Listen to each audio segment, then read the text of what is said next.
Assalamualaikum warahmatullahi wabarakatuh. Perkenalkan, nama saya Indah Purwaningsih, NIM 858012933, Program Studi PGSD, UPBJJ UT Yogyakarta. Baiklah, di sini saya akan menjelaskan tentang pengertian dasar asesmen tradisional. Asesmen tradisional adalah bentuk penilaian yang mengukur kemampuan siswa melalui tes tertulis yang terstandarisasi, bersifat formal dan berfokus pada hasil produk. Penilaian ini umumnya menggunakan instrumen seperti soal pilihan ganda, isian singkat, dan esai yang mengutamakan hafalan dan pemahaman konsep secara teoritis. Asesmen alternatif adalah bentuk penilaian yang mengukur kemampuan siswa secara berlebihan atau lebih komprehensif atau autentik, tidak hanya dari hasil akhir tetapi juga dari proses belajar, keterampilan berpikir tingkat tinggi, sikap, dan kemampuan nyata yang dapat diterapkan dalam kehidupan sehari-hari. B. Perbedaan mendasar secara konseptual. Dimensi perbedaan asesmen tradisional dan asesmen alternatif yaitu fokus penilaian hasil akhir produk, sedangkan untuk asesmen alternatif proses dan hasil. Untuk bentuk instrumental, tes tertulis, pilihan ganda, dan esai. Sedangkan untuk asesmen alternatif yaitu portofolio, proyek, unjuk kerja, dan rubrik. Untuk dimensi perbedaan asesmen tradisional yang selanjutnya yaitu sifat penilaian, terstandarisasi, dan seragam. Sedangkan untuk asesmen alternatif yaitu kontekstual dan individual. C. Jenis-jenis instrumen. Yang pertama yaitu asesmen tradisional. Terdiri atas tes pilihan ganda, satu jawaban benar dari beberapa opsi. Yang kedua, tes isian singkat, yaitu mengisi jawaban pendek yang spesifik. Yang ketiga yaitu tes esai, menjabarkan jawaban secara tertulis. Tes lisan, menjawab pertanyaan guru secara verbal. Ulangan harian UTS ataupun UAS, yaitu evaluasi berkala terstandarisasi. Yang kedua yaitu asesmen alternatif.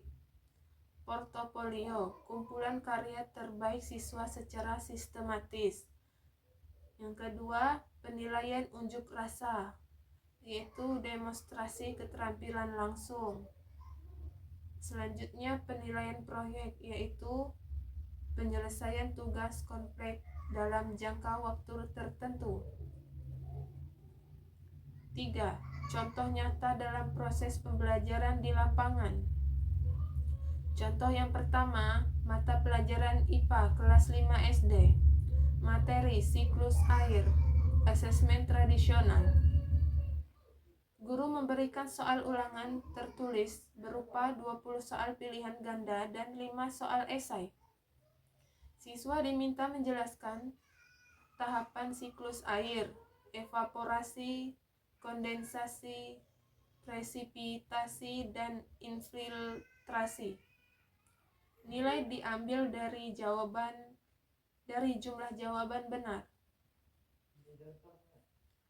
Asesmen alternatif yaitu siswa diminta membuat proyek mini secara berkelompok, membuat model siklus air menggunakan plastik bening, air, dan sumber panas sederhana.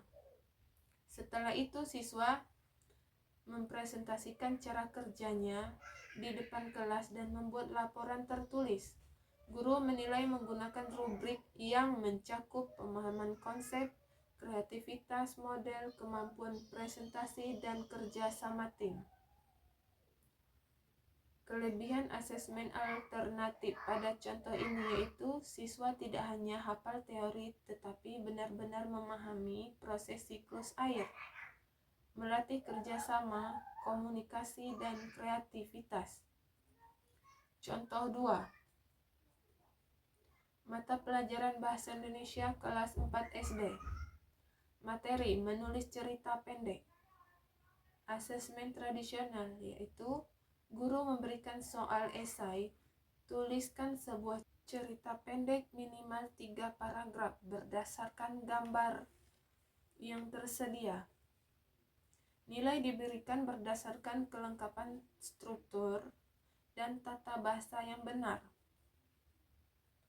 Untuk asesmen alternatif portofolio, sepanjang atau 1 semester, siswa mengumpulkan portofolio tertulis yang berisi draft pertama, revisi kedua, karya final, dan refleksi dari tantangan perkembangan penulisannya.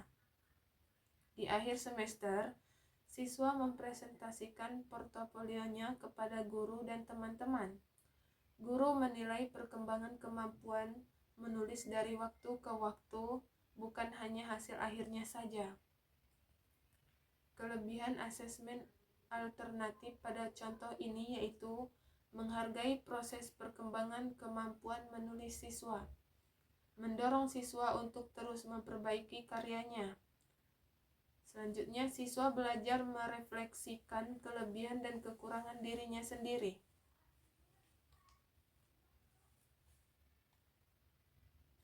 Kelebihan dan kelemahan masing-masing.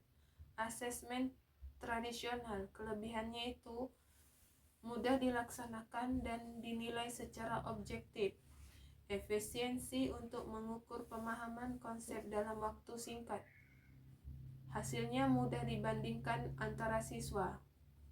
Untuk kelemahannya yaitu hanya mengukur aspek kognitif tingkat rendah, tidak mencerminkan kemampuan nyata siswa, serta tidak mengakomodasi keberagaman gaya belajar siswa.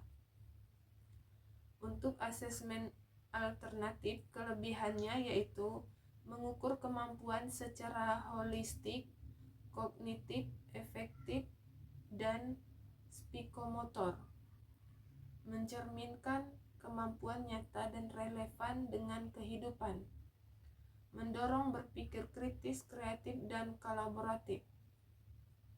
Untuk kelemahannya yaitu membutuhkan waktu dan tenaga lebih besar dari guru, sulit dinilai secara objektif tanpa rubrik yang jelas, dan memerlukan pelatihan khusus bagi guru.